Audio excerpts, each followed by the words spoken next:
Good evening, good afternoon, and welcome to Dreamy Dreamland. Good evening, good afternoon, good morning, wherever you are. Welcome to Dreamy Dreamland with your sensei, Owl Bob. So, how's it shaking? War, what is it good for? Absolutely nothing. Except if you're Mr. Lockheed or Grumman Aerospace or Boeing or Raytheon, then it's good for the bottom line. And there are a number of countries that are basically their only economy is war. And in the global only geopolitical universe, there are three legs of that stool. How's your stool look? And I want you to remember that this show is just for entertainment's sake. It has nothing to do with reality. Everything I say, don't believe. And I'm here to invite you to think for yourself. Right? Let's call a friend. Do, do, do, do. Hmm.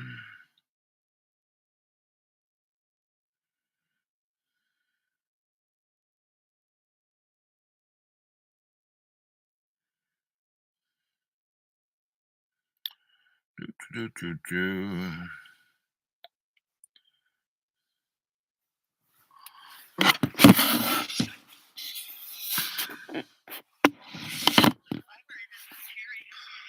Hi, it's Joseph there. Al. Yep. Okay.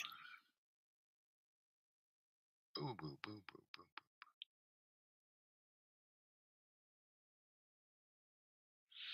Boo, boo, boo, boo, boo. Anyway, gotta watch out for these little microphone over here. Oh. So this, he's a lucky guy, and he's a dad, and he's got kids, and he's got bills to pay, and he's a guy who's pressured, but he is a lucky guy. Do, do, do, do, do. And I could go on forever about wars. Hey, there he is. You busy or just hanging out? Okay.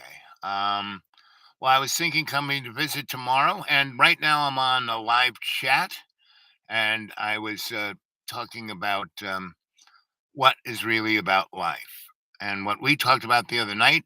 You know, about how lucky you are being a dad. I thought you might have something to say about that, but if you don't, that's okay. Things that we were talking about was, changing perspective. That alternative aesthetic has to do with a life affirming and life embracing perspective, and it's easy to, especially nowadays, get in a life de-affirming and a negative perspective. So I think looking at the kids sometimes when I've got my hands full and I'm pulled in 18 different directions and I feel like I'm just drowning. It feels like just all it is responsibility and pressure.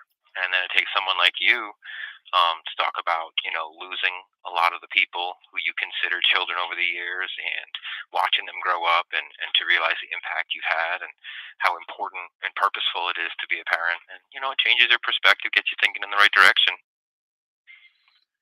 And so I'm a little older than you are by maybe 30 years, and I have a perspective that this what we're going through now isn't end of times. And can you talk about your perspective of the last 30 or 40 years of when you saw things? Wow, this is really like, how old were you when Ronald Reagan was there and he was moving the Pershings in, and everyone thought, nuclear war was tomorrow? You remember that? I was young. I was born in '81 now. Okay, so you were like II, so you don't remember that. So,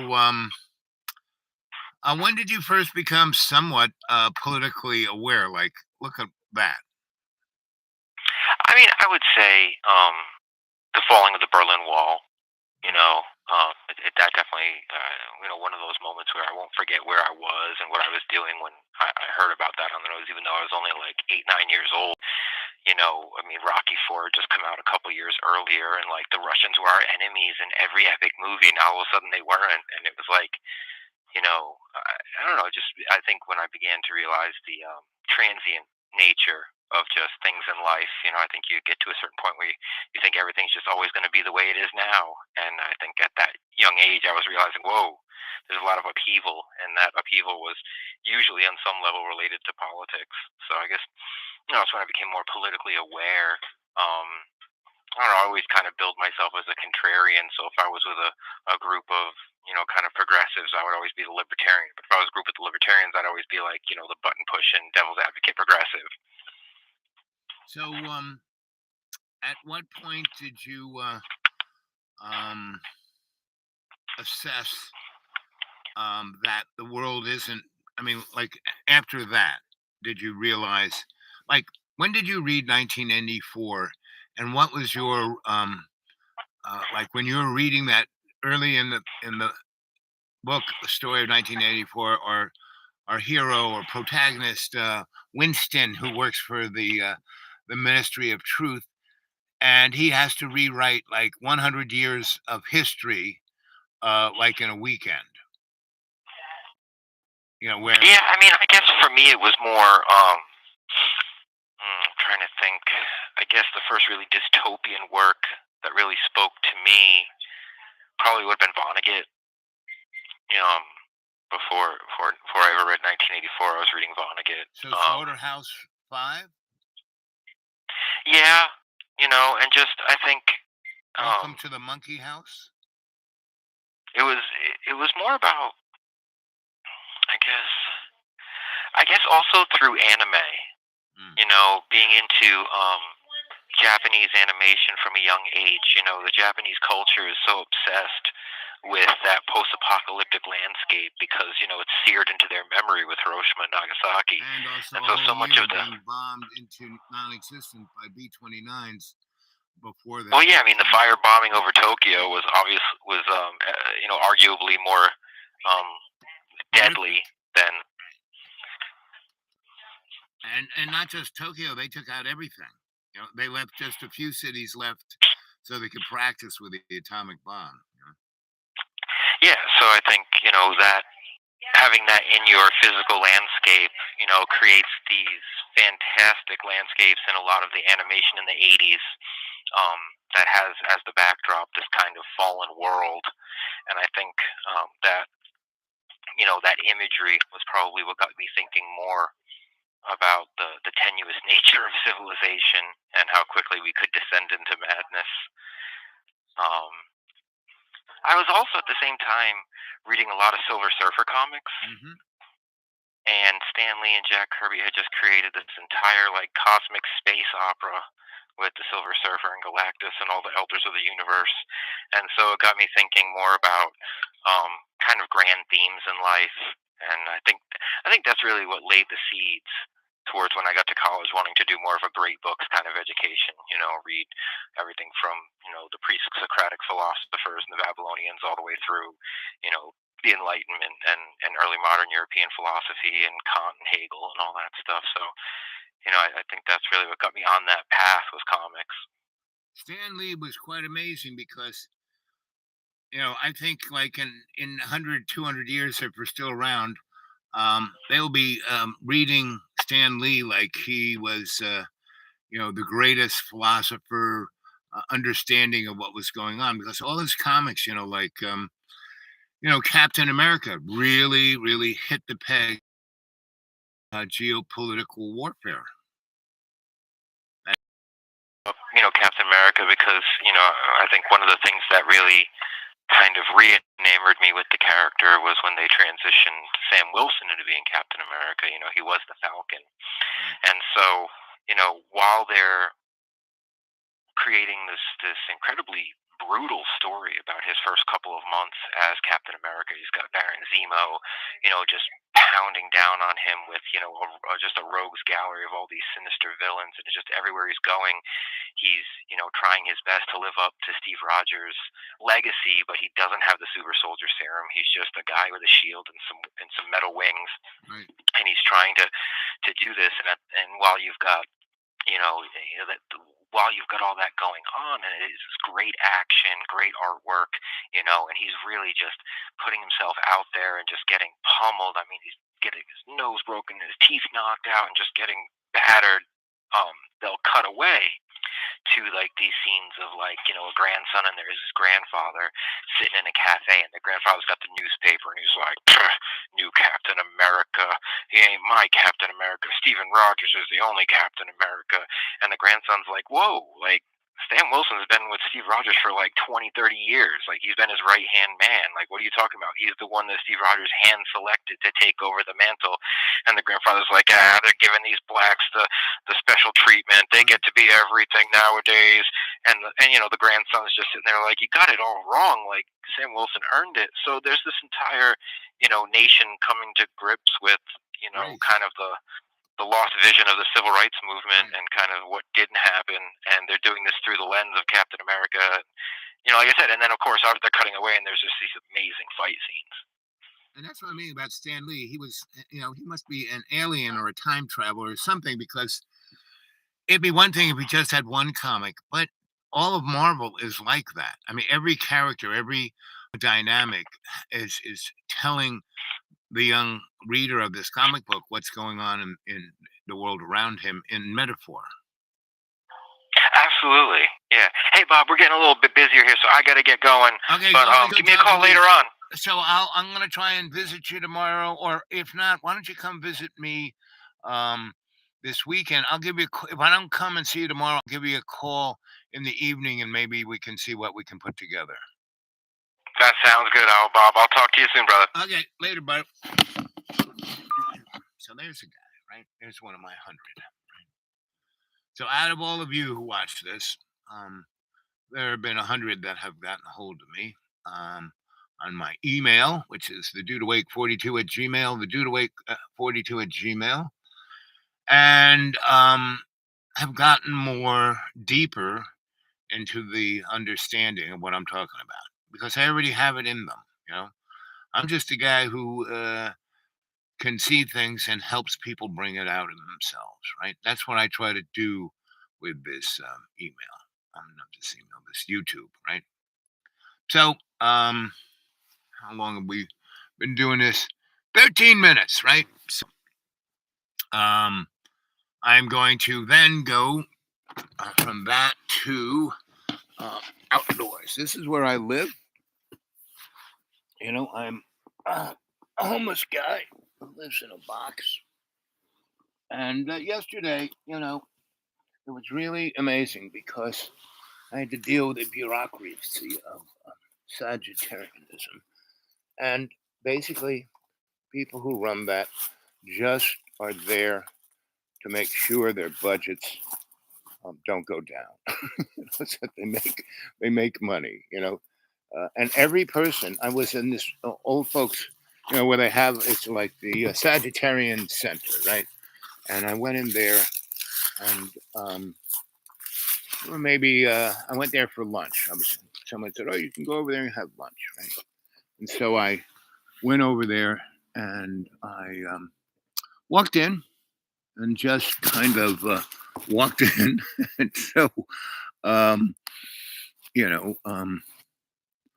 went on. There's the food. And I got online, and people were getting medicated, right? And it was like straight out of One Flew Over Cuckoo's Nest. And I looked at all the old people, and they were like drooling, right? And they were not conscious. And I was, everyone had already gotten their meal. I kind of went there, and they had a couple of, things of this and that, and everything looked like sewage, right? So this lady, she just kind of takes this thing, from the back table that looked like somebody had eaten half of it, and she kind of scrapes that away and then slops some of the sewage onto it, and it was like indescribable, right? The only thing that I could say what it really was cornbread. And anyway, so I kind of went over to I went to sit at a lot of these tables, and they all had these old folk. I sat down at one and started talking to them, and half of them were, and the few people who didn't, they said, "Did you take your pill?" I said, "What pill?" And they said, "I don't take the pill." And they said, "Everyone who takes the pill, this is how they act."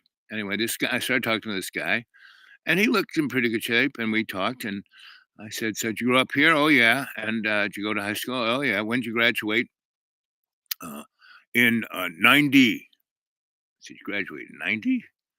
And you're here?" I said, "Well, yeah, I kind of got blown up in war." And I said, "So you're like," so he was like 30 years younger than me, and he looked like 20 years older than me, right? Well, if you get blown up in war, that can do it to you, right? So anyway, we talked, and he said that it was criminal what was going on. That these people were just being warehoused, and they're like they're either at other institutions or they're at home, and everyone's making money off of them, right? Anyway, so I got up and I went to another table and talked to a few more people.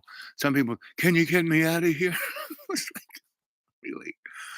And then I kind of walked over where this kid was. I sat down with the kid. I said, "So buddy, what are you doing here?" He said, "Well, I'm homeless, and this is one of the places I try to sneak and get a meal, but I haven't been here before, and this I can't even eat this food. Look at this. I eat lobster. Look at this food."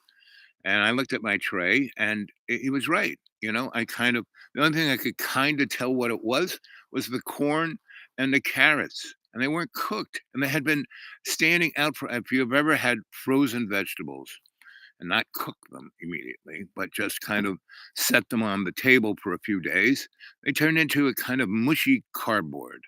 And that's what this was. And everything else had sugar. I tasted a little of this, and all had super sugar. Now I have diabetes. I can't eat that. And I would imagine that half those people up there who were like, they were diabetic like me, because most people who get in that shape, they're diabetic, right? So anyway, I'm just watching, and then in my back, this person, I turn around and she's got a wireless microphone, and it's so good to see everyone here. We love you. We're not like any other. You're like family. You're important to us. La la la la la la la. And she looks like Tammy Faye Baker, right? And so I just kind of turn around and keep talking to the guy about what he's doing, where he grew up. He grew up in Florida, blah blah blah, and he kind of got stuck here. And so I said, "Winter's going to get pretty cold. So yeah, I'm going to try and get back to Florida." So anyway, so we're talking, and then she comes up and she goes, "Well, who are you? Are you one of the boys who's working on the extension?" And he goes, "Yep." She goes, "Well, I guess we have to feed you too." And then she looked at me, "Are you signed up?" She had the clipboard. Now, if I had have been not annoyed by having to deal with other bureaucrats that day, I would have said, "No. Oh, give me that clipboard. Let me sign. You go away and I'll fill this out and it'll be okay." And that's, that would have been it. But I basically said, "I'm already I already signed up, right?" And she goes, "Well, what's your name?" And I said, "Richard Head." You know, do any of you get that joke? Richard Head. What's the word Richard? Look at all our there was Richard Nixon, right? What did everyone call him? Dick. So Richard Head. So she writes down Richard Head. And she goes, "I'll go see if I can find you in the," right. She came, "You're not in there." I said, "Well, you know, I said, I'm in there. I talked to this nice lady, and she got blonde hair. She's about 35. And, she was a nurse, and she took my blood pressure. I made, and anyway, so she starts like, "You have, fill this out." Now, if I again was smart, I would have just said, "Sure, leave it here." And then I would have walked out. But no, I kind of, I said, "Boy, you look like Tammy Faye Baker, Tammy, is that you? Let me watch, let me read your palm." And she goes, "Oh, no, no, that's devil worship." And she just went off. Now, even if it was, she's in a place where she's supposed to be taking care of old folk, and she's not supposed to get right. Anyway, I'm the cheeky monkey that I am. I just doubled down and kept going. I mean, almost got to the place where she could have called the cops, and I know half those guys, so it would have been okay. But you know, I let my ego. That's what I'm saying. I let my ego. And another thing, I can read people like a book. You don't even have to look at your hand. And I said, Tammy, you're wearing way too much eyeliner and way too much base. You're trying to hide something. And that evil that lies inside of you that you feel guilty about, you can't hide with makeup.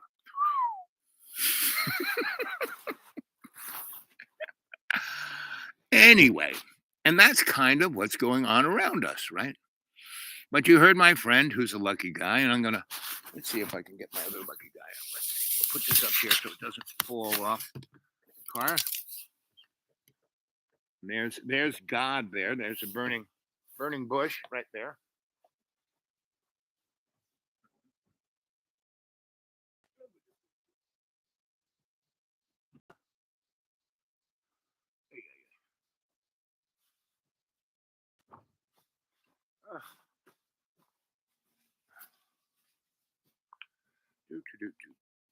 Whoops, I grabbed the. You want a free trunk gold bar? Well, stay on the video and you'll find out how you can claim your very own. You're going to need a smaller cabinet because now you can take all those supplements you're taking or not taking and replace them with this. AG1 by Athletic Greens brings 75 vitamins, minerals, whole food sourced ingredients, probiotics, and adaptogens together in one place. It might just be the most comprehensive and convenient on the planet. Immunity supporting, recovery enhancing, digestion improving, energy lifting. Made to the strictest quality standards. Made in New Zealand. Made for just about everybody. Made in New Zealand. Anyway, let's see. Ba, ba, ba, ba, ba.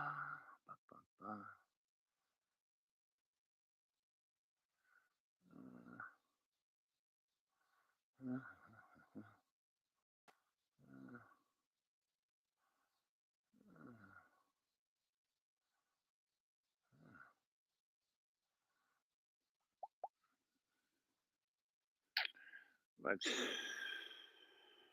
contact.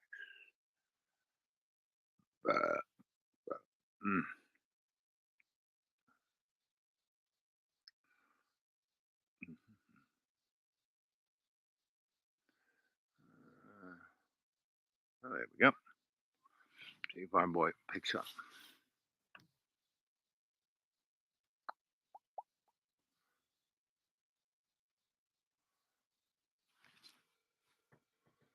Boop, boop, boop, boop,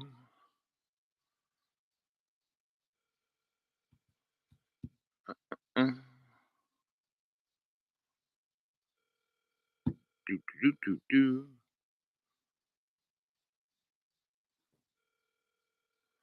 23 minutes and 32 seconds. He's not there.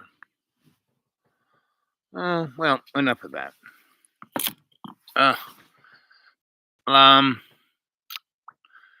Last Sunday, I did a very nice guided meditation. Let's try Mr. Magic. Let's see if he's around.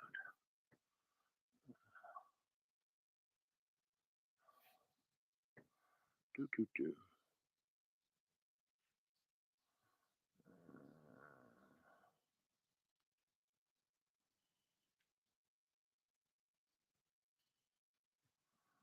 Let's see. Here's Captain America. Let's see if he's around.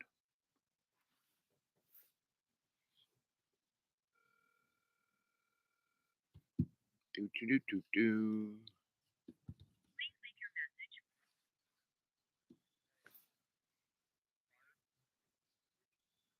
Do, do, do, do, do. Hey, Captain America. It's your Al. How you doing?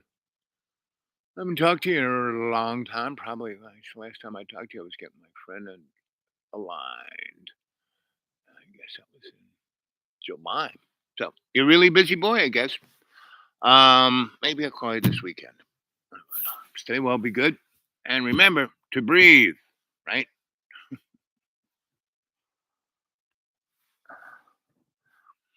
Mm.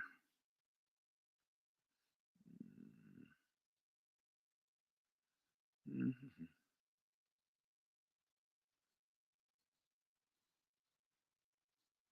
Here we go, Mr. Magic. See if he picks up. I mean, all these people are at work, so you know.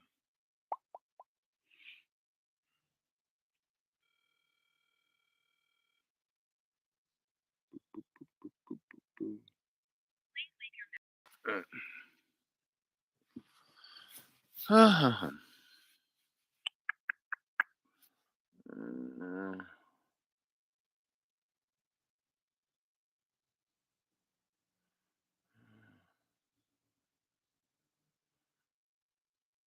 well, I would say the most important thing that let's see, when we've been heading to this, so let's start now. You know, this was a afternoon dribble so far, and the best thing was talking to Doctor Lucky Guy. Anybody who's a parent and that is the key to their life and happiness, they're a lucky person, right? They're a lucky guy or a lucky girl. And I know a bunch, and like you know, I've told you, I back in the day in the 1980s when I was living in abandoned buildings, and there were millions of homeless people in New York City, millions. That you know, the city and the state didn't even you know acknowledge that they existed because I got rid of rent control, right? Um, and because you know, 1972 when New York went bankrupt, you know, they didn't mow the lawn, didn't pick up the garbage. They used to have 30,000 cops, and then they had 8,000. You know, when people go, we have to defund the police. Well, New York City did it in a serious way. And when people, oh, it's like a jungle out there. The violence is so bad. Well, no, you know, New York City between 1970 and you know, 1990, those 20 years.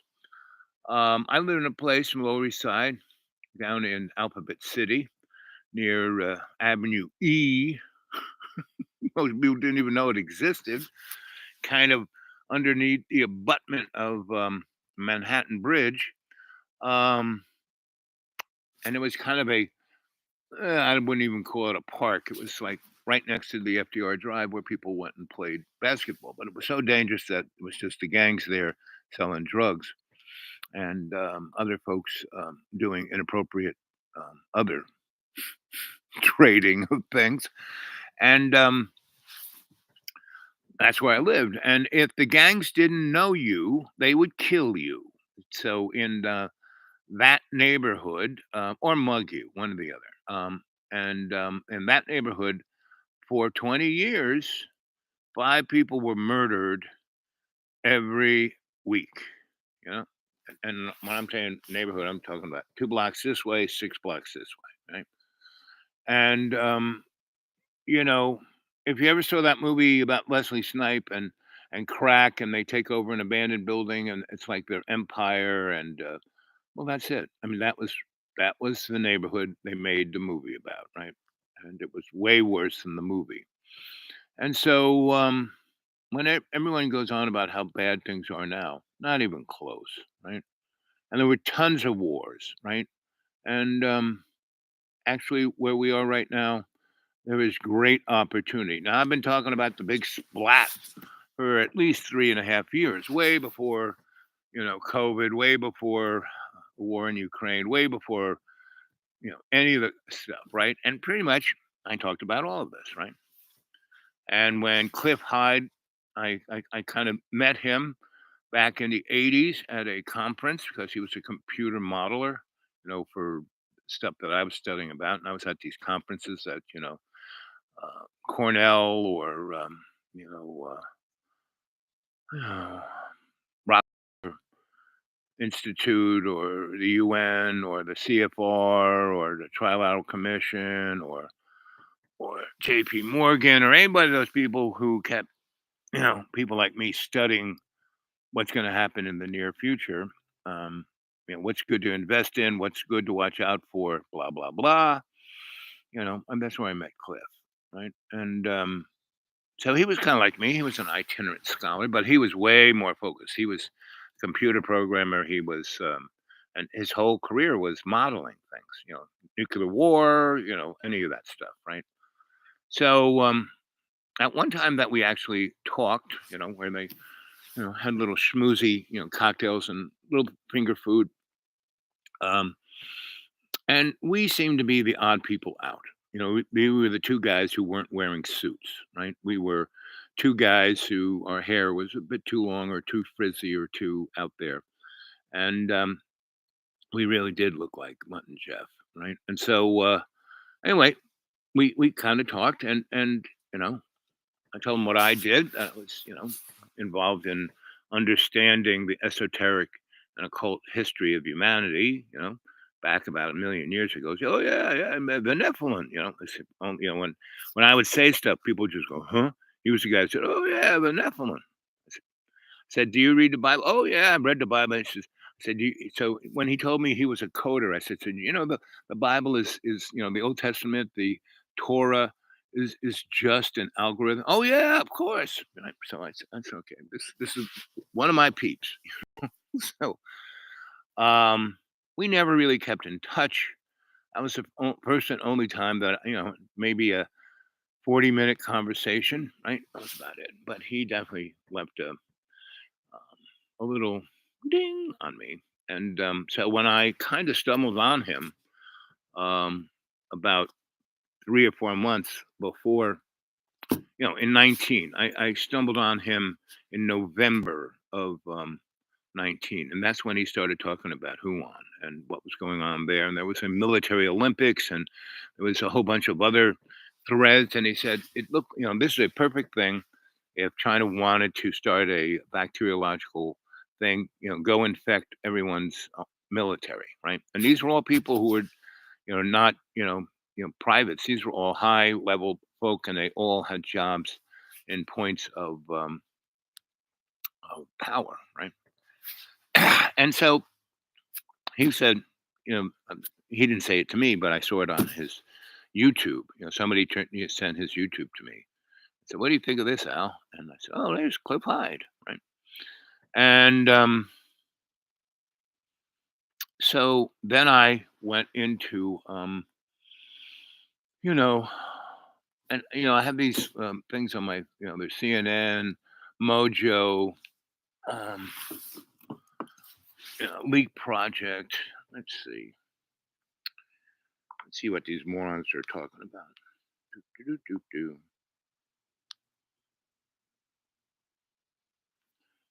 Won't look at that. Look at this.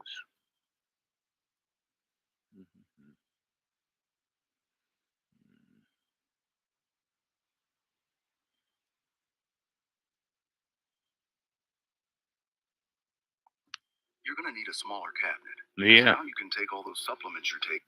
And Comet devastated Britain. This was written out of the history books. You see, the Angles and Saxons then moved in from Germany into empty lands. That's how all the Roman towns and Roman-style towns and cities in Britain were devastated. Now, when we started saying this, of course, there's an uproar. But Professor Michael Bailey of Queen's College, Belfast, he noted that he's a dendrochronologist, trees. He noted that all the forests of Britain and Ireland were devastated at this time. And what was the year? He thought it was 535, but 62.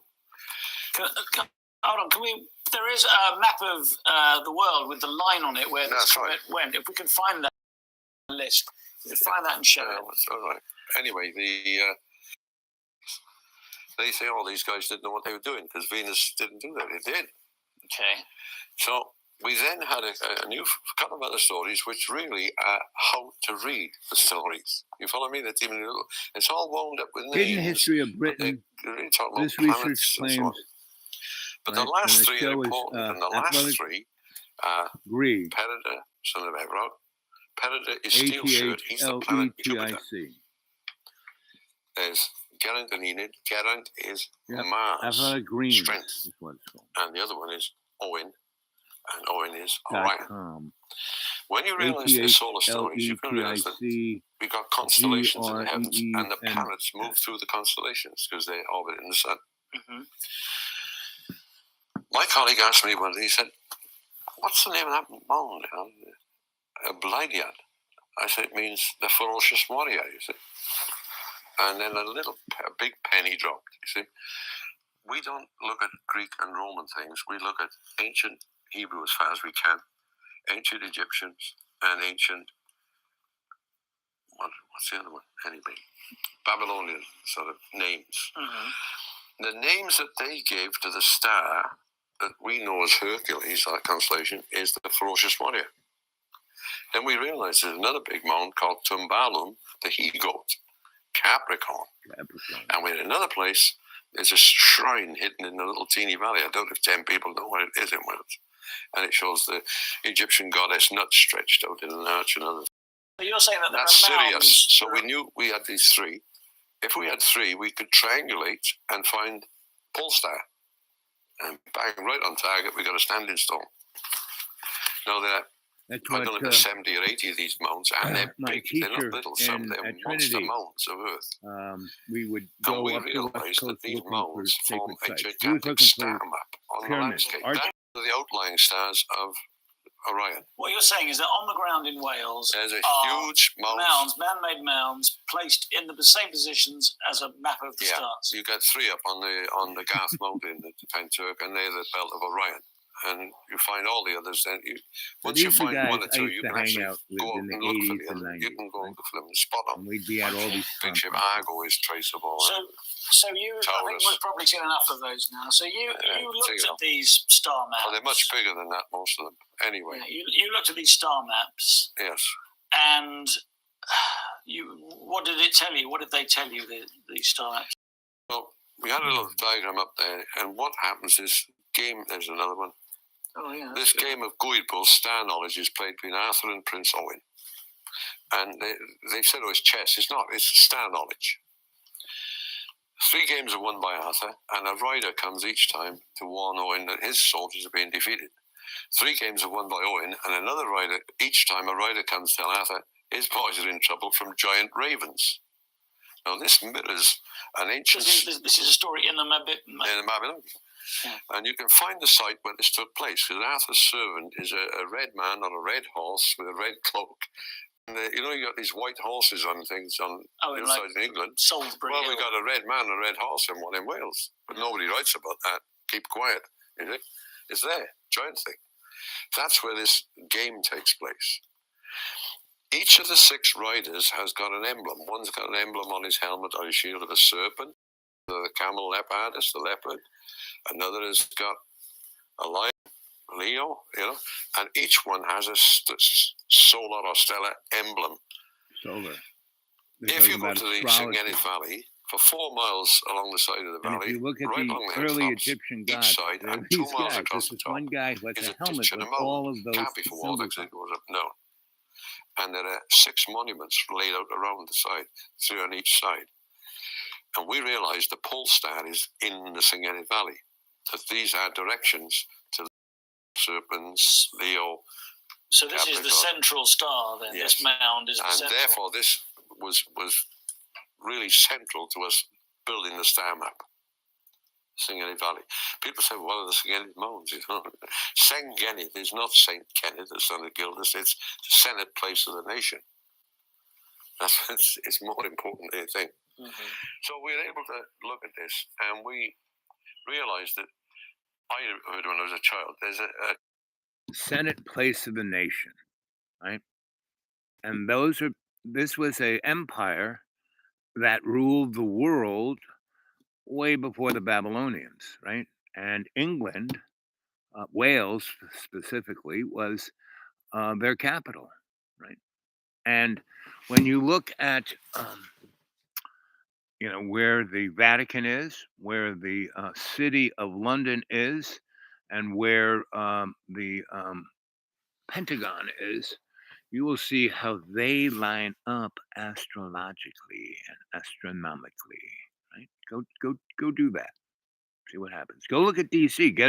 Go online and get like a tourist map of DC and see how all of the roads come together, just as that guy was explaining it, astronomically and occult, meaning it's very interesting how it has a occult reference, right? I mean, look, Pentagon. What is a Pentagon? Go take a look at what that is. So, um, we've had all of this stuff going on for a long time. So this ain't the worst of times. Actually, this is quite the best of times, and it's right in that Venn diagram, that little double circle, meaning this was the Piscean Age and it's gone, right? 2012, Piscean Age was over, right?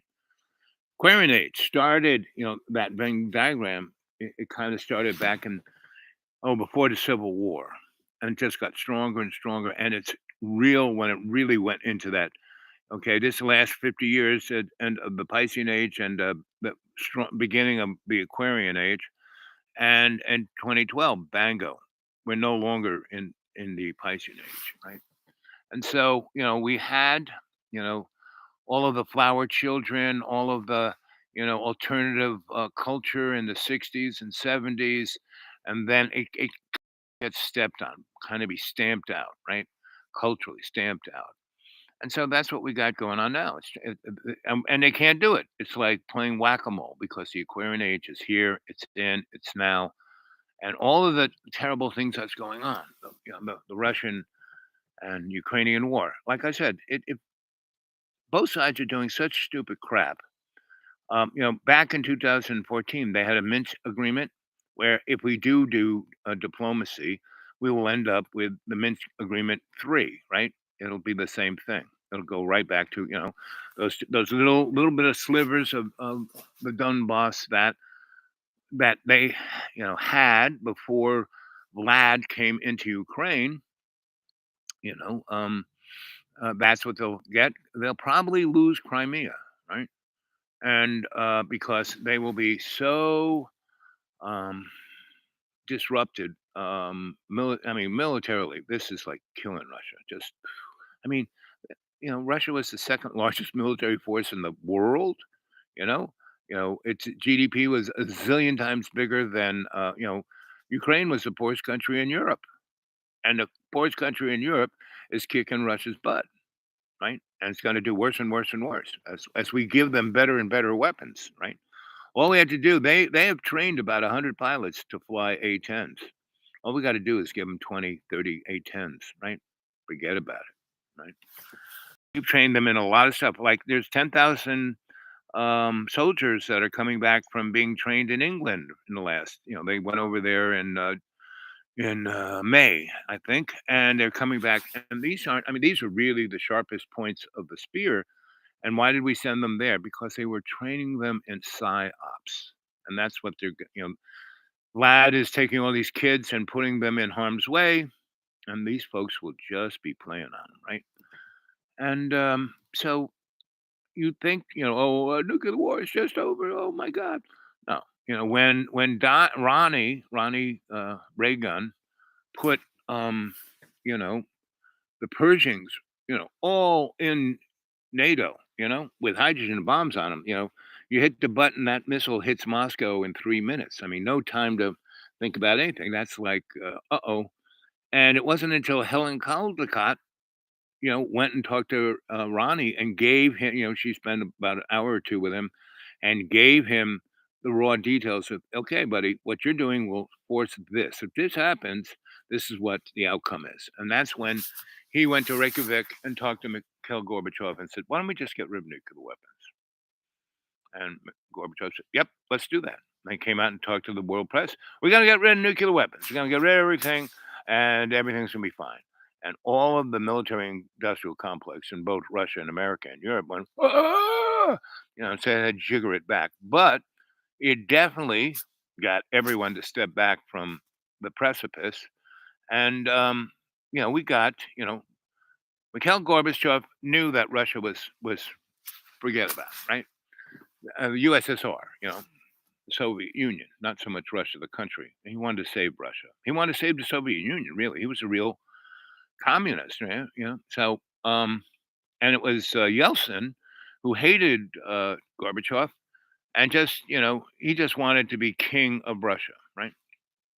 And he was such a drunk, he was for about 8 years, but he, rolled over for the money, and so he started having heart attacks and losing his mind, and that's when he brought uh, Putin in to be his bag man. And Putin is just, go look at Putin, you know, where he came from, you know. He's just. Do you ever see Goodfellas? And they start off when they're like kids, and the guy goes, "I really like the good." I mean, you know who was a good fellow? He could park in front of a fire hydrant, and a cop wouldn't give him a ticket. That's what Putin. Putin was the kid in Goodfellas. And he was the Joe Pesci character in Goodfellas, right? And so that's where it is. And the bottom line is, it's going to get pretty disheartening. But within 16 months, it's going to be self-evident that the only thing that is real is love, period, because that will be what saves the day. So here we are, not even an hour, 46 minutes. We still have like 20 minutes. I want to do this guided meditation where I'm going to show you love's co-creation, right? I'm going to show you the what's going to happen in the next 16 months. I'm going to show you the potential of what could be brought by that, and that's what Mr. Globaloni kind of wants. And I'm going to show you what the real outcome, because it can't be changed. These things are kind of written in stone. Jesus Christ, great example. He was, in the Testament, they're talking about, the guy's coming back, Mr. M. And they described everything about him, where he's be born, da da da da da da da da, right? And that was Jesus, right? And as he gets close towards the end, there's a lot of things that has to go down for the proclamation to be true. And so, the last one. So when all of that was coming down, and he wasn't going to go along with the game of the the rabbis and the Romans and Mr. Globaloni, they basically said, okay, we got to, they thought, when he showed up in Palestine on Palm Sunday, the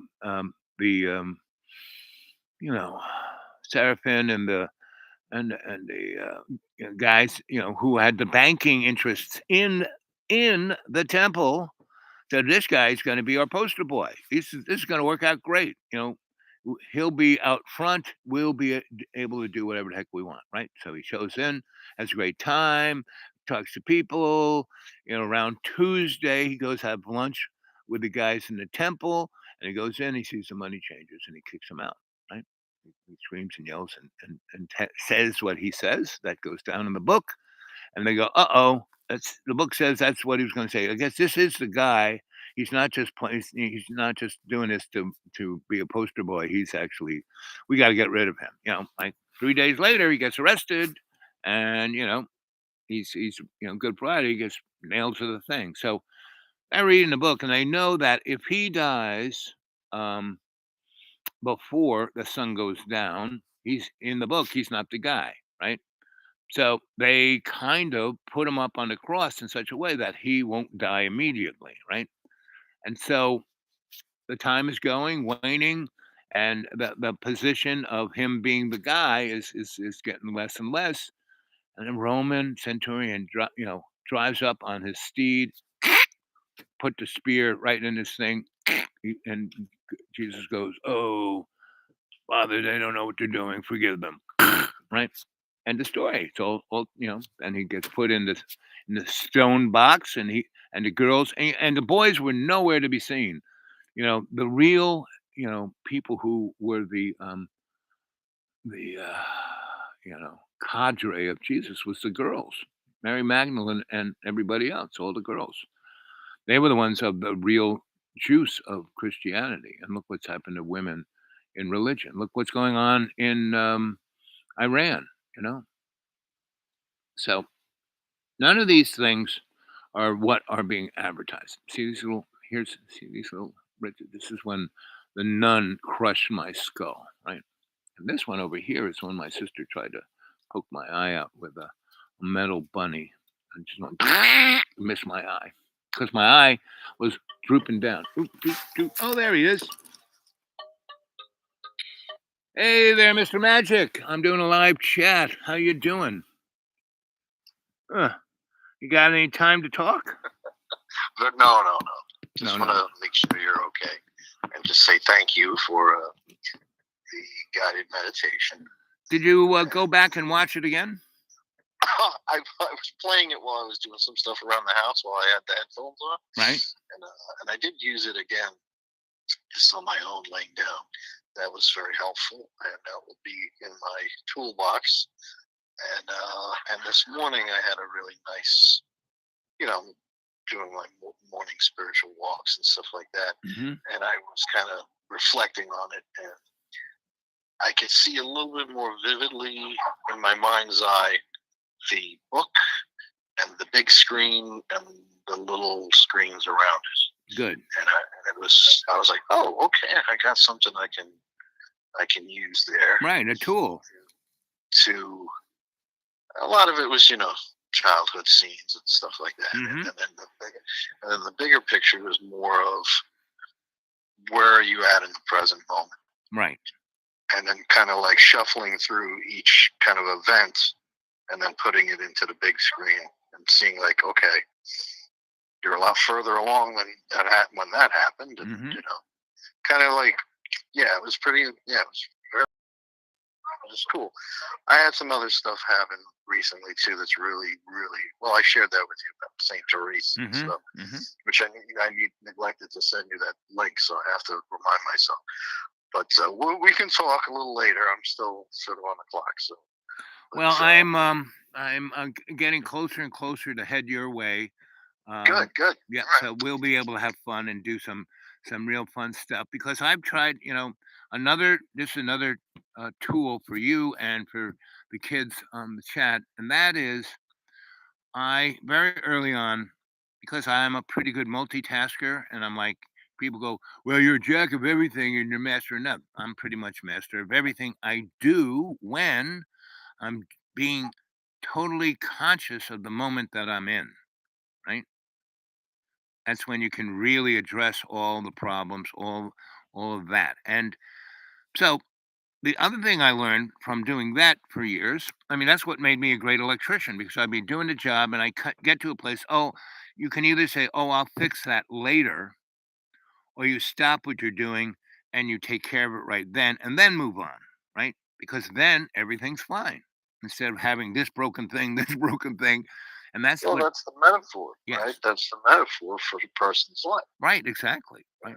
And So- that's the whole thing where it's, well, a lot of folks like to use mathematics as a model for that. They'll say, okay, well, you got to start with addition and subtraction before you get to trigonometry. Right.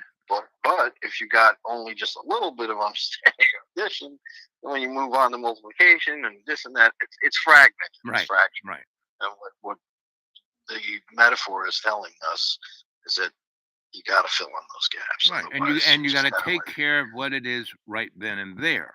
Right. That is Not- correct. And within the There has to be emotional intermediates. dynamics in psychotherapy, I would tell people, hey, you got this problem. We take care of it right now, not like talk about mommy, daddy. That'll be something else. But that's that cognitive behavior. That's in the moment stuff. That's such an important thing because that whole analysis paralysis is a detriment. It's not helpful.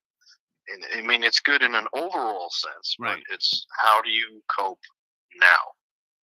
And then what I found in having that approach for me personally, you will have, and of course, having a spiritual practice is number one. It allows for whatever gaps we've had in our lives to be filled in, and they can be filled in rather dramatically. Mm-hmm. I've reported of visions and insight and deep Understanding. sobs of joy and understanding. Yep. And that's your, like they say, the nature abhors a vacuum. Right. Yeah, so we're in position to fill in the gaps. So one of the other major tools I realized within that living in the moment and taking care of the problem right there and then is that before you move on to any like new place or thing, you have to do everything that you're going to do in that place and like tie it all up. And so you don't, when you're away someplace else, you're not worrying what's went on um, with what you didn't fix. So Yeah. No, thank you. See, we can encapsulate these things real quick. real quick. Yep. As they say, stick and roll. Yeah. Yeah. Right. That's what I say out there, kids. Stick and roll. Yep. Yep. You know. All right. Well, thank you for having me on. I appreciate Yep, it. yep. And we will talk again. So the weekend is the best time to try and get a hold of you, right? That's the absolute best time. Okay. Well, if I'm at some place, and I probably will be this weekend, I will. We'll talk All right. later. Cheers, my brother. Yeah, God love bless. ya. So that's Mr. Magic, and he's a guy who's been through a lot of stuff, and he has come out the other side, and he has realized the major reason why he came out the other side is to help other people. So that's what he's doing. He's helping other people with what he went through, right? And he's a pretty interesting, deep. I mean, he's kind of like me, meaning I stuck. I get put places to do things, so I have within that structure of scholasticness, I have access to X, Y, and Z about it. He was kind of in the midst of the chaos of the stuff that they're studying, so um, he stepped out, and he stepped up and did better, and that's what. So I have that scholarly realm of experience of the scholastic. He has the real time realm, and he lives the moment. So we make a good team. I mean, I don't get stuck on the scholastic. I know that's a waste of time, but the scholarly understanding, people who really had something to say and then wrote something, so that's me, right? And I had a lot of people who were those people writing those things as my masters and mentors and teachers, right? So Joseph, I studied with Joseph Campbell for 6 months. I was in DC, you know, um, doing a I had been an anti-war guy because I was of that age. I didn't want to go to Vietnam and die, or kill anyone. So I did a lot of stuff, but then the anti-war movement was just really pathetically bad. And that scene from Forrest Gump, I mean, that's the beauty of that movie. It captured all those moments and gave a clear review of what it was. So when Forrest saves everyone, he gets the Medal of Honor, and he you know is in Washington and getting it, and he goes into the office where Nixon is, and they're talking about Watergate. Um, Here comes the kids on his motorcycle.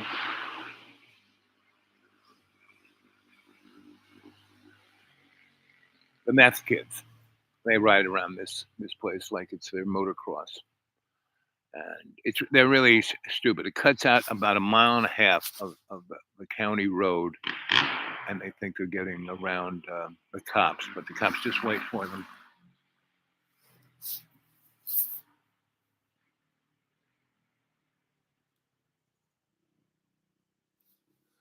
Anyway, and that's one of the Floridians, one of the people who think they're rich and powerful, but forget about it. They're just a little, it's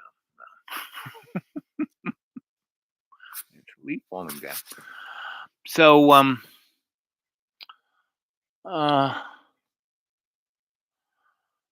what can I say? But the sun went down just enough for the thing to click on to be have a better exposure of me here.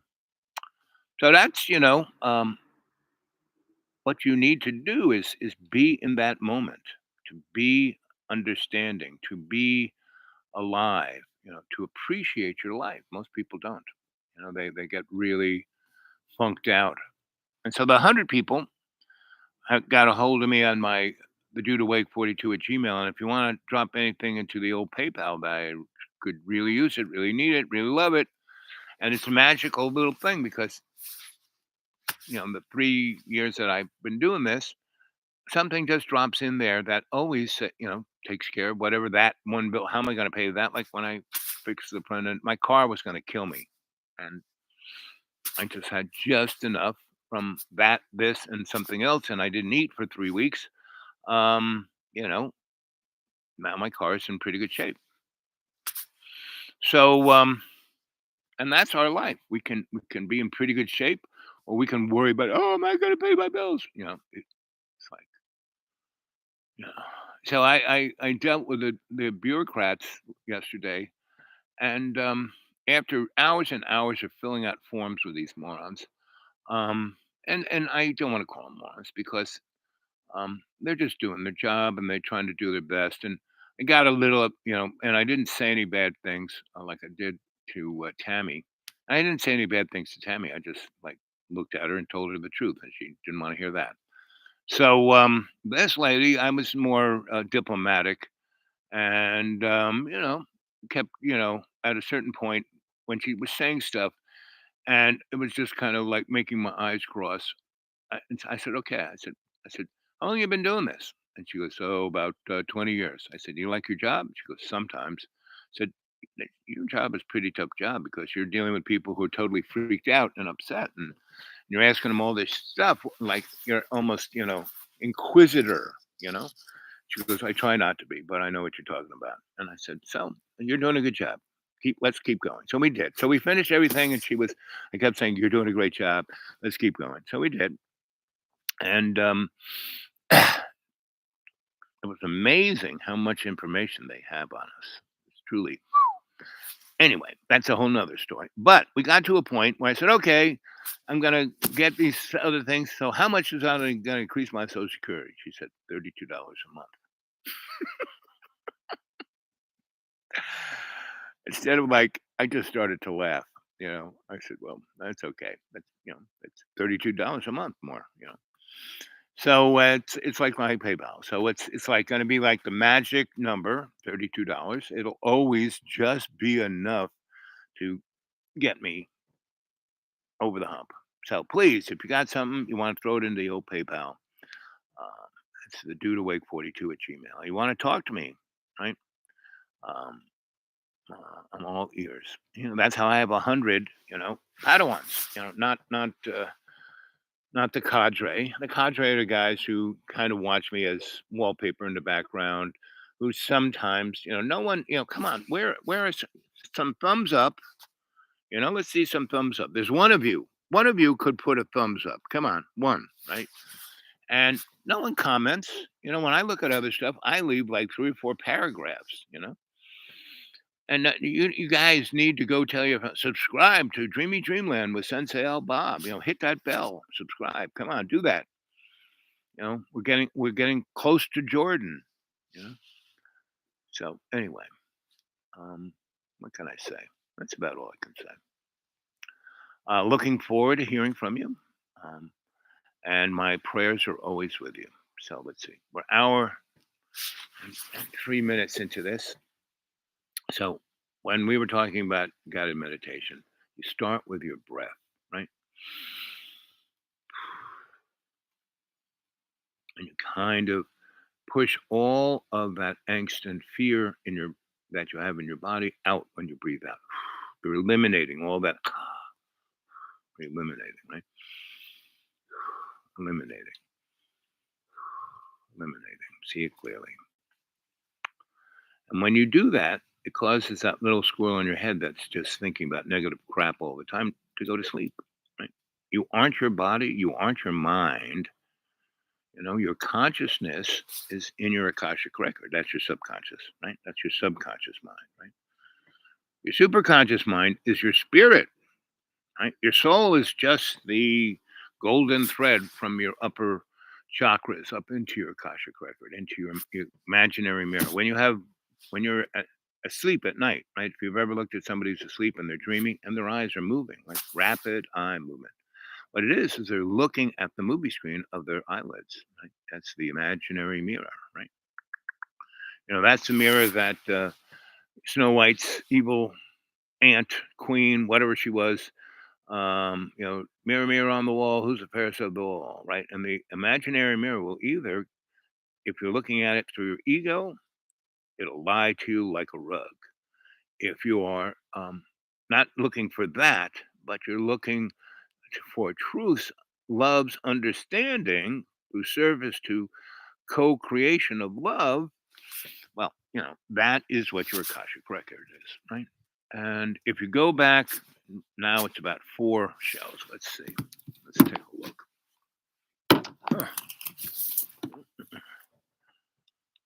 Boo, boo, boo, boo. Boo, boo, boo. Whoops. Library. Your videos. New day. Here it is. In 15 years, right? That is, if you want to see what a guided meditation is, that's the one. Can't you go and be on Zoom? And also kind of Manic, right. Well, no. I don't have them printed out because No, it's not that one. Okay. That's the Yeah. other one. Let's see. Let's see if I can find which one it is. Let's see.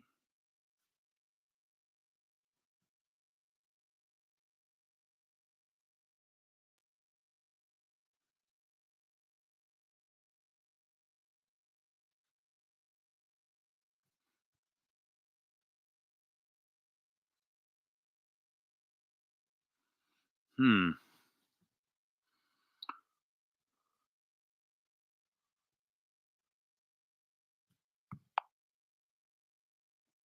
Good morning, good evening, good afternoon, and welcome to Dreamy Dreamland. Here I am, your Sensei Al Bob. And remember, the show is just for entertainment's sake. Nothing is real. Don't believe. Don't believe a word I say.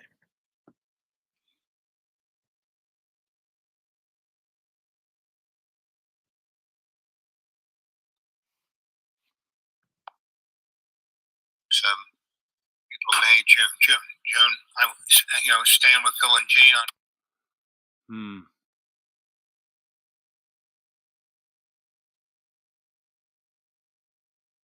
Human nature, what is happening 2 weeks ago? I didn't think it was that far along. Maybe it is.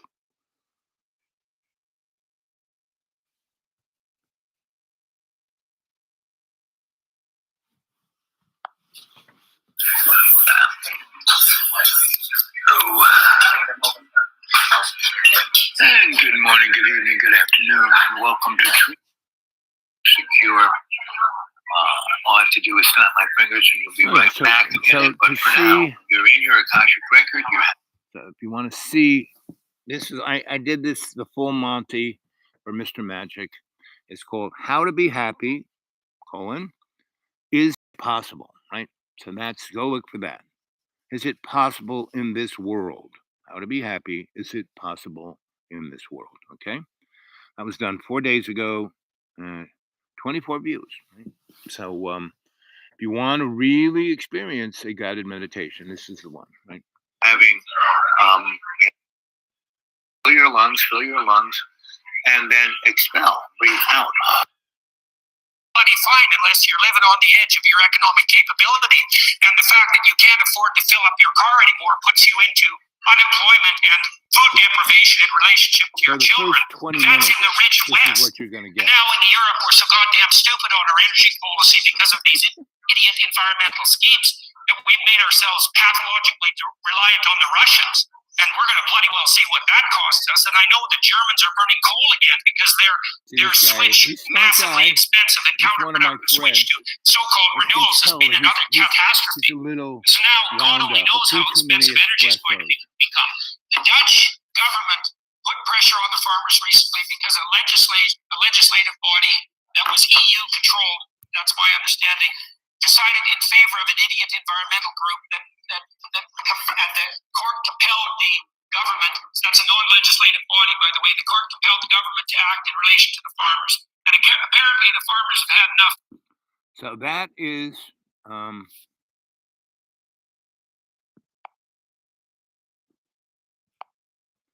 is how to be happy. Is it possible in this world? That's the how to be happy. Is it possible in this world? Humanist Report. Let's see what they have to say.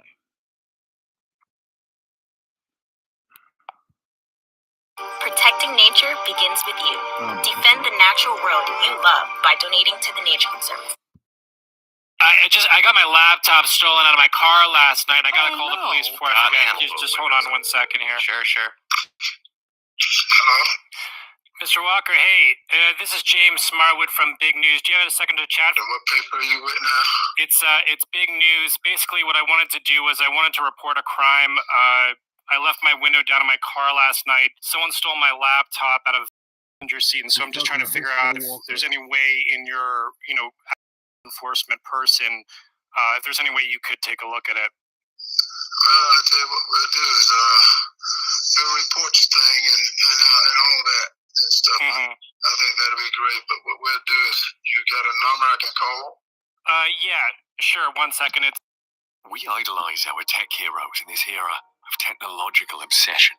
The leaders of the technology sector are treated like rock stars. Their announcements of cutting-edge technology are heard by billions of people worldwide. The Serbian inventor Nikola Tesla, who held nearly 300 patents, was in charge of such groundbreaking technology as the alternating current was one of the first tech icons. Nikola Tesla, a Serbian-American engineer and physicist, made numerous advances in the generation, transmission, and use of electric power. He invented the first alternating current motor and pioneered the development of AC generation and transmission technology. Despite his notoriety and respect, he never succeeded in turning his innumerable inventions into long-term financial success, unlike Thomas Edison, his main rival and former employer. In this video, we'll tell you about Nikola Tesla's last message and his prediction to future generations revealed in old documents. On July 10, 1856, Tesla was born in the Croatian town of Smiljan. He arrived in the midst of a lightning strike. The midwife reportedly predicted that the child would be a child of darkness halfway through birth. Nikola Tesla, terrifying predictions has just been revealed, right? That's the YouTube thing, and it's on Future Unity. So that's a thing you should take a look at. And the three of you there, right? To which the mother allegedly responded, "No, he will be a child of light." She had no idea how prophetic those words would turn out to be. Fluorescent light bulb. Throughout his lifetime, his popularity changed, but it peaked recently. He is now more than just a cult figure. Visions of future technology have elevated Tesla to the status of a veritable of our time, and his name graces one of our time's most newsworthy tech companies. Nikola Tesla had some mind-blowing predictions for the... And, Elon Musk didn't even know who... Some newspaper man said, "So why'd you name it Tesla?" And he said, someone on the board said I should call it because Tesla cars use the alternating current. Even though there's a battery there, those motors are what are known as induction motors, meaning once they get spinning, they don't really take up any electricity. Unbelievably efficient, and it has to be run on AC current. So that's why the car is called Tesla, and Elon Musk didn't know that. Future, some of which even became true. He started having visions as a child, along with light flashes that made him unable to distinguish between the real world and his imagination. This remained constant. He could imagine inventions in such detail in his head as a result of the vision that he didn't even need to sketch them out. In a 1919 article, he described... And my mentor, my electrical EMF mentor, Grandpa Stoll, was Nikola Tesla's bench electrician, meaning Tesla would have a description of this device. He'd have kind of a rough drawing. Grandpa Stoll would, sit around and think about it. He'd make a list of questions. He'd make a drawing. He'd bring it to Tesla. Tesla would go, "Oh, well, I saw it in my dream this way, so let's change," and they would go back and forth like that until they got it. So make that, and he would make it and would work every friggin' time. So that was the guy who taught me to be an electrician, Nikola Tesla's bench electrician. Grandpa Stoll had the first master electrician license in the world. He started the IBEW, International Brotherhood of Electric Workers, right? So he was, as they would say, connected. Described how the designs were refined in his head. He once commented that his device always performs as he had imagined it would, and that the experiments turn out precisely as he had intended. There hasn't been a single exception in 20 years. Express Tesla. Tesla attributes his interest in inventions to his mother. In her spare time, his mother created a variety of small home appliances. She possessed an eidetic memory which allowed her to recall an image from memory accurately, and she passed this ability to her son. Tesla's father was a priest and desired him to follow in his footsteps, but Tesla had a passion for engineering. His father promised to send him to engineering school if he survived cholera when he was a teen, and miraculously he did. He moved to Austria to attend the Technical College of Graz, where he reportedly worked from 3 in the morning until 11 at night every day. Professors feared he would pass away from exhaustion. Tesla possessed. Seniors expecting dental work within the next 5 years need to see this. There is a hidden Medicare supplement policy. And when I talked to the bureaucrats yesterday, I said, "What about all this stuff?" And they all said, "Oh, those are all scams. You know, this is what you're getting $32." So money doesn't matter, love does. You know, when you are sharing your love with all around, you never have to worry about how you're going to pay your bills, right? So, anybody wants to send something to the old PayPal? That's the dudeawake42 at Gmail. Dudeawake42 at Gmail. Want to get a hold of me and talk to me about anything? Dudeawake42 at Gmail. Dudeawake42 at Gmail. And if you're living here in the US of A, get a hold of me at dudeawake42 at Gmail and give me your phone number. I'll give you a buzz. You know, those 100, not all of them, but a number of the 100, most of them live in America. But a lot of them lived in Europe and Asia and Australia and all over the place. And I got WhatsApp. All of my electronics doesn't always work that well, but I do my best. Oh, there's Jane. Jane, haven't seen you in a long time. Good to see you back on the old thing here. Let's see, El Macho. Let's see. Yeah, thank you. And let's see, who else is on the show here? El Macho. El Macho. He. Okay, El Macho. El Macho started off. Hey, El Macho. That was loud. Wish you could, everyone. I came there. What are you doing? Sorry, you know, I'm not perfect. Mr. Macho, you may be, but I am not. Thank you. All that. Let's see, Jane. PayPal had a huge breach. Macho, fantastic. On board, good. I mean, every electronic entity has a huge breach. I mean, you're doing anything on the internet, everyone's looking at it, right? And everyone knows it, and you know, and the amounts of sums that we're talking here usually are like, you know, $12 to $30. So you know, it's not like the end of times. If you use your credit card, you know, you're kind of protected. So that's all I can say. I don't know, you know, God's love takes care of me pretty much. And like I said, man, every platform, forget about it. They're designed just to hoover up information, right? Like I said, you know, within 16 months, it's just going to get weirder and weirder. And I've been talking about this for 3 solid years, you know. Fire Dark, I haven't seen you. Good to see you, Sensei. Yes. PayPal.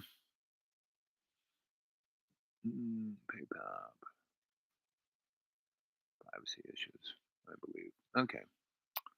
Well, you know, get a hold of me at the dudeawake42 at Gmail, and we can talk about other arrangements. I mean, other people mail me stuff in the snail mail, you know, so you can go that way.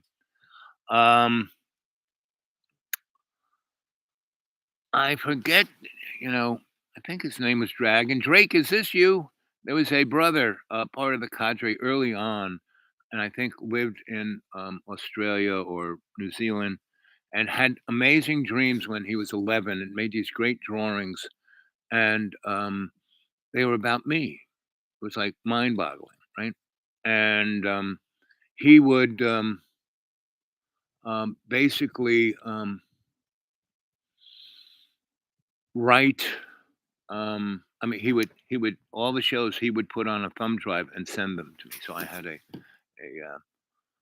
what you call it, a physical history of my shows, and so he would send me stuff in the mail, and so at some point something happened where he thought I besmirched him or knocked him off the thing, and I think it had a little something to do with John because one day I kind of went to look for those thumb drives and they were gone, and the only person who was there was John Boy. Now I am a stupid moron 40% of the time, and I do have a tendency of taking something and putting it someplace else and forgetting where I put it, right? But I was in a little room, and I had I looked for it in every corner, every inch, couldn't find it. Now I could have put it in my pocket and it fell out, who knows? But I had a lot of thumb drives, not just one. So anyway, but that's life, I moved on. I didn't, right? And other people have stuck on it, and I suggest everyone to put these shows on your hard drive or on a separate mechanism to historically keep them, because you should start going back, and you can start up a show, and if it doesn't, in the first minute doesn't really float your boat, move on to the next one, right? Or do as I do. I just kind of put my finger at the top one and go wing, and it goes boop, boop, boop, boop, boop, boop, boop, boop, boop, boop, boop, boop, bong, and there it is. I play that. And if it's like, well, interesting or awesome, I do that. Yep. So thank you, Jane. And so there's always, if you stay conscious intent of what it is, right? And again, if you go to that YouTube I had, I forgot what it was, but the one that has a really good physical representation of guided meditation, right?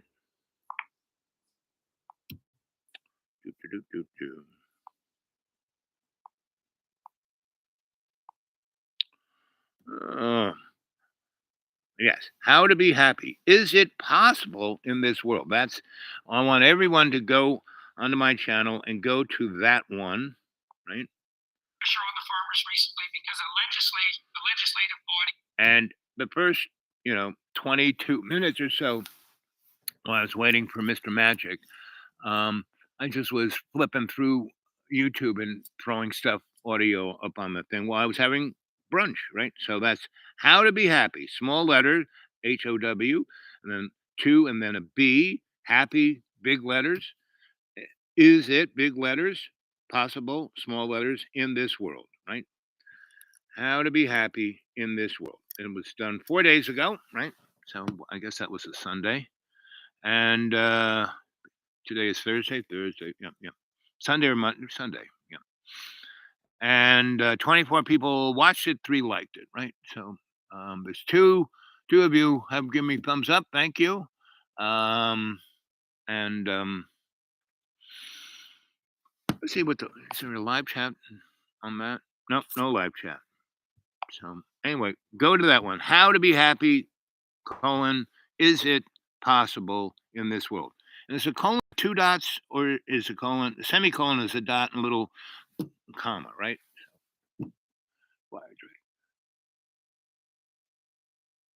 Good Guido. Good guided meditation, right?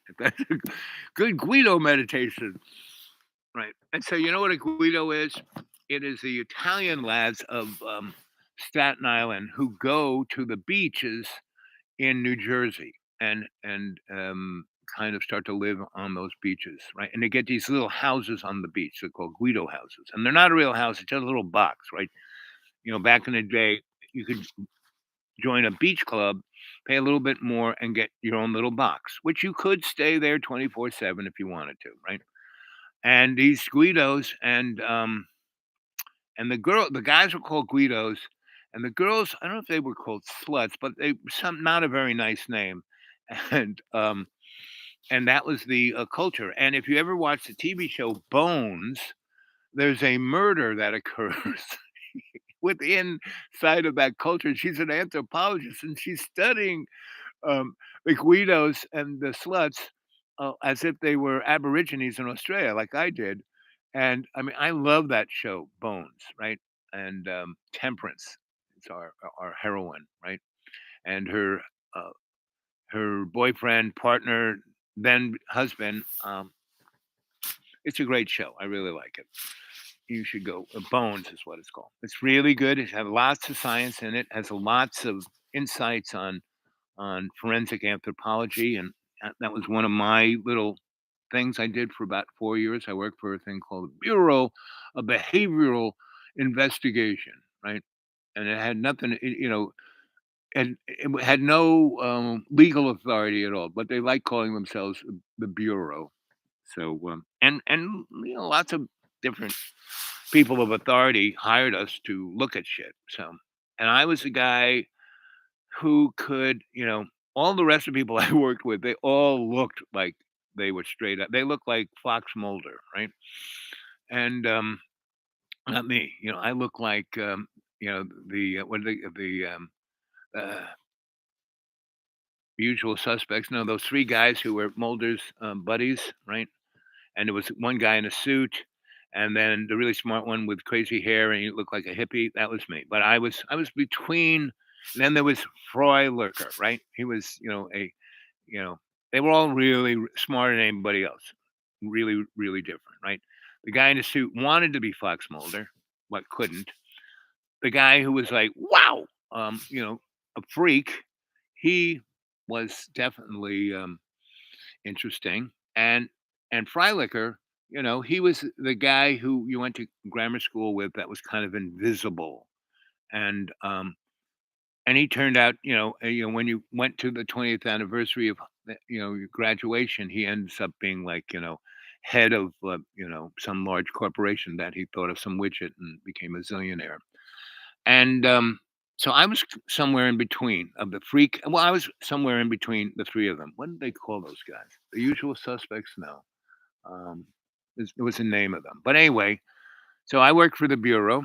And they were all people who thought they were better than the FBI, and they had no, slip thing. And we studied things that weren't really crimes. They were things that went bump in the night that had more relevance to why a crime was committed, not so much the crime itself. We were never really that interested in the crime.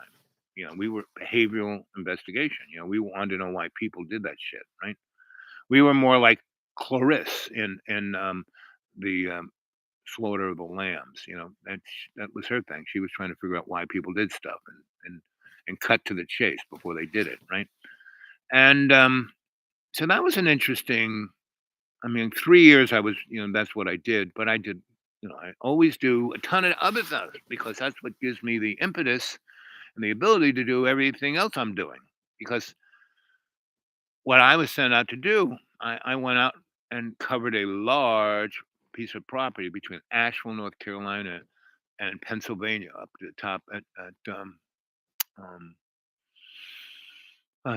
81, right there in Pennsylvania, Virginia, right where, what's the name of that town? I forget. But anyway, they called it the Devil's Highway because really crazed things went. So I kind of went from town to town to town, and I would, whatever town had a big enough thing to have an electric supply store that I could just eat popcorn and drink coffee. And these guys would tell stories about everything. They were like the party line. And then I'd find some guy who really needed me to work for him for to fix his craziness in his business, which I would do. And then he'd pay me really well. And that would augment whatever the BBI was giving me. But it definitely gave me an avenue to go investigate things where people had no, I didn't go, I'm from the BBI. I said, no, I'm just the electrician, I am Al. I'm from Larry Electric, And so that's, and so I was between Freilicher. I was all, I could hide in plain, thing, or people couldn't miss me either way, So I have that skill set. And my hat won't stay on my head, and it's getting cold. The sun's going down. So go to that guided meditation because I was really focused because Mr. Magic was there and I was there for him. I was being consciously aware. So if you go to that and watch it and practice it, man, it's going to change your life like it did his just in 4 days. So I'm going to say I'll see you guys. It's been an hour and a half. When it gets to hour and a half and 30 seconds, I'm going to push a little button here. From now on, our Father who art in heaven, hallowed be thy name. Thy kingdom come, thy will be done on earth as in heaven. Give us this day our daily bread and forgive us our trespasses as we forgive those who trespass against us. And lead us not into temptation, but deliver us from evil. As it was in the beginning, is now, ever shall be, world without end. Amen. To serve love's co-creation in every day and every way. Right on 30 seconds. I love it how that happens. So that was a little prayer for you guys. A little angel, little shamanic dust out there in the frame. So you stay well. I'll probably see you tomorrow or the day after or sometime soon. Tomorrow's Friday, isn't it? Yeah, tomorrow or Saturday. Either one. Love you guys. Catch you later.